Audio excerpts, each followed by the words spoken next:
A student at the University of Oklahoma just failed an essay and is now claiming religious persecution. But here's what actually happened and why the professor was 100% right. Samantha Fulnecki was asked to write a 650-word essay reacting to an article about how people are perceived based on societal expectations of gender.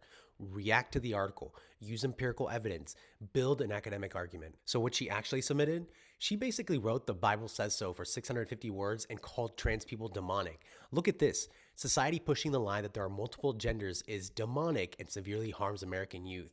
Zero evidence, zero engagement with that article, just religious declarations. And here's the feedback that Professor Mel Curtis actually wrote.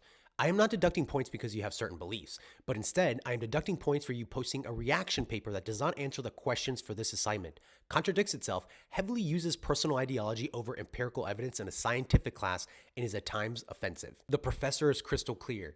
You failed because you didn't do the assignment. Curtis continues, you are entitled to your own personal beliefs, but using your own personal beliefs to argue against the findings of not only this article, but the findings of countless articles across psychology, biology, sociology, etc. is not best practice. This is a psychology class, not a theology seminar. Additionally, to call an entire group of people demonic is highly offensive, especially a minoritized population. And Curtis is absolutely right. Samantha didn't just cite the Bible, she dehumanized an entire group of people. Another instructor, Megan Waldron, also read the paper. This paper should not be considered as a completion of the assignment. In an academic course such as this, you are being asked to support your ideas with empirical evidence and higher level reasoning.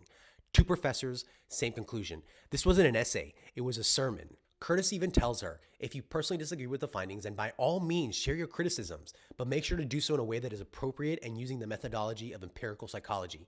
The path was right there. Engage academically, cite research, build an argument. She chose not to. Now, Turning Point USA is running a campaign calling these professors mentally ill and claiming this is about silencing conservative students.